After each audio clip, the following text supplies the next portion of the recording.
Hey guys, welcome back to the channel.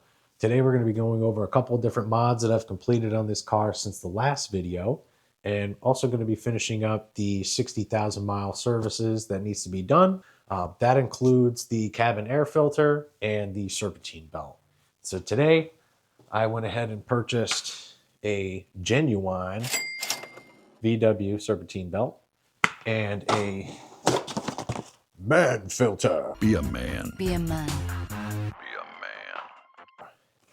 Both of which I got from rockauto.com. I have no sponsorship, no affiliation. I just love what they do. And so with that said, let's just jump into it.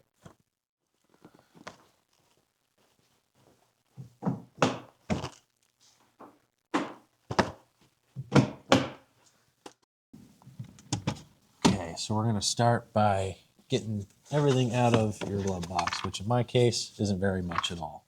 Thank God. So there's going to be this tab right here on your left.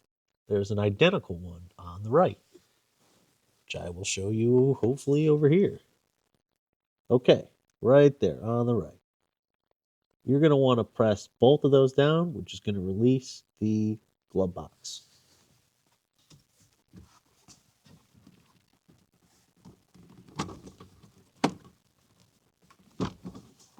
There we go.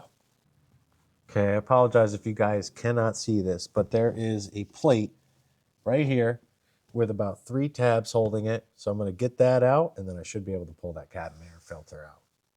Okay, well, apparently to gain more access to it, all you need to do is just lean into it improperly and basically almost break it off. Then you have more access. Let's see here. Aha.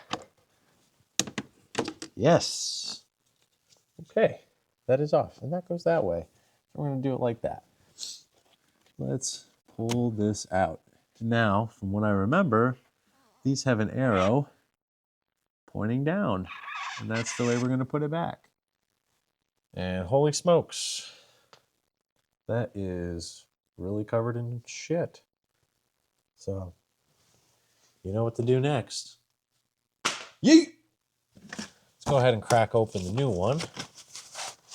And before we put it in, I'm just going to make sure this is all nice and clear. There's no debris, nothing like that. Okay, let's look for the arrow. Airflow down. There we go. Bum, bum, bum, bum, bum. Just going to slide that back in. All right. Good to go. Going to put our plate back on. Snap these clips in, hopefully without breaking them. I think we're good. Now we're going to reassemble the almost broken freaking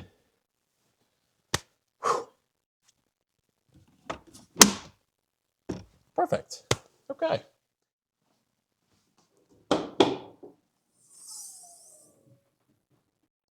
Okay, so just wanted to show you what's going on underneath the hood. So what you guys might remember from my last video is the IE cold air intake, which had been installed, but maybe during that video you might have noticed this boost tab.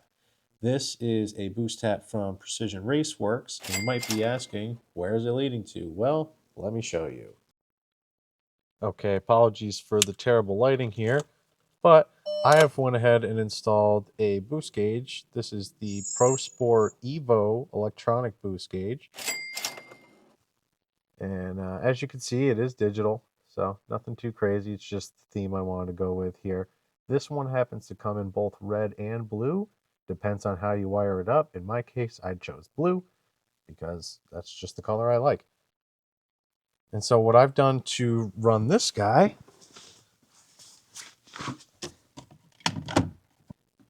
so from within the coin tray over here, I went ahead and ran the boost sender. This boost sender has the tubing, which I have run through the firewall. Wish I could show you a little bit better, but essentially ShopDAP has a really good video where just above If I can focus my camera, just above that white piece there that kind of holds this plastic trim, just above there is a really good entry spot. So if you're ever looking for a way to maybe fish some power cables for your amplifier, or maybe you also want to run a boost gauge, that's probably where you'll want to go. So I'll link that video just so you have a better idea.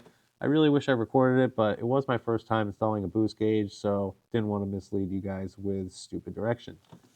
Anywho, got this wired up, and she's working pretty good. I'll say it's fairly accurate.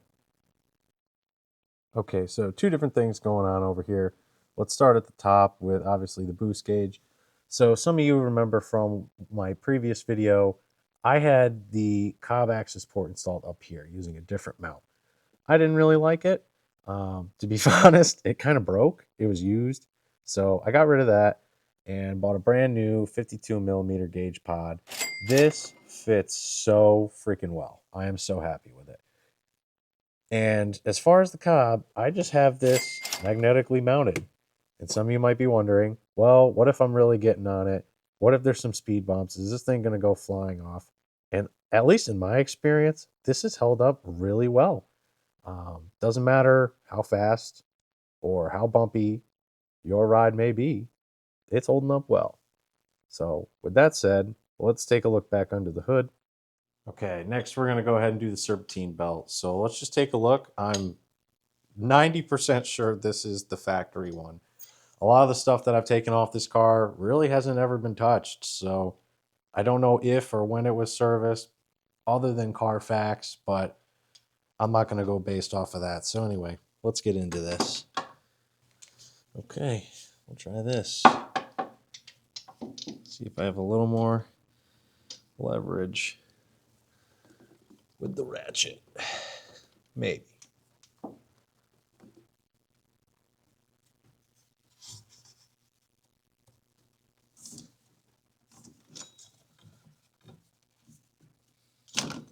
There we are.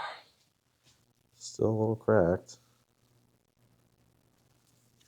Well, it's a good thing we're doing it anyway. Yeet! Okay, perfect timing. Mike died, but that's okay. So we're gonna get our new belt out,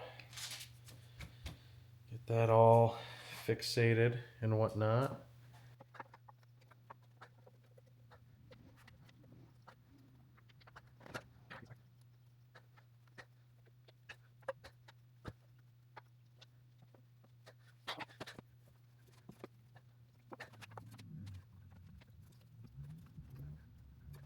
Okay, I think I've got it routed correctly. I shouldn't say think, but I think I've got it routed correctly here. So, pulling that tensioner a little bit.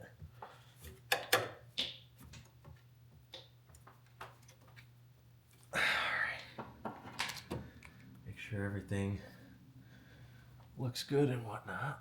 I think we're good. And just to be safe, I am going to look up a diagram, double check, and come back. Alright, now we're going to go ahead and give it a test start, make sure everything is good.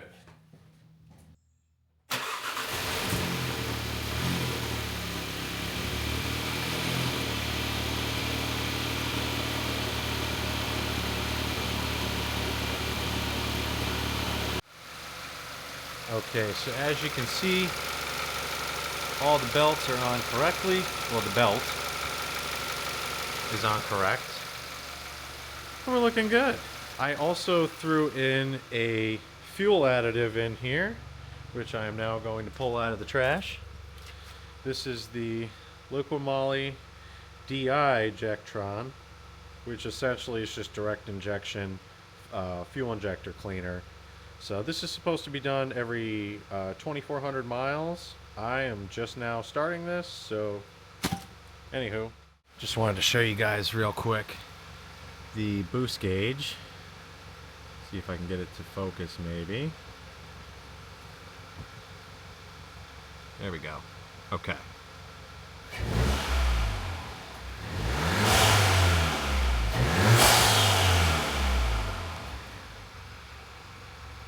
As you can see, it works, and it works well. And I find that it is much more accurate than anything you're going to get on your cobb. I used to just keep an eye on the relative manifold pressure, intake manifold pressure. I found those were somewhat accurate, but not really. A boost gauge is really what you need, man. So if you ever get the opportunity, definitely install it.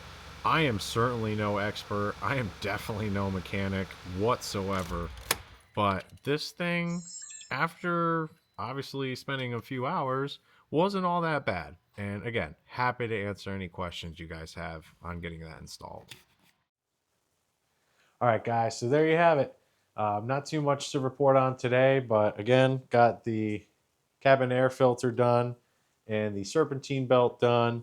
So if you're kind of like me and maybe you're not super mechanically inclined, but you're willing to try, it's really not that bad. And dude, you could save yourself so much money doing this yourself. So highly encourage it. Again, if any of you have questions, feel free to leave them down below. I will get back to you. I won't leave you in the dust. I will help you. And yeah, man, have a great day.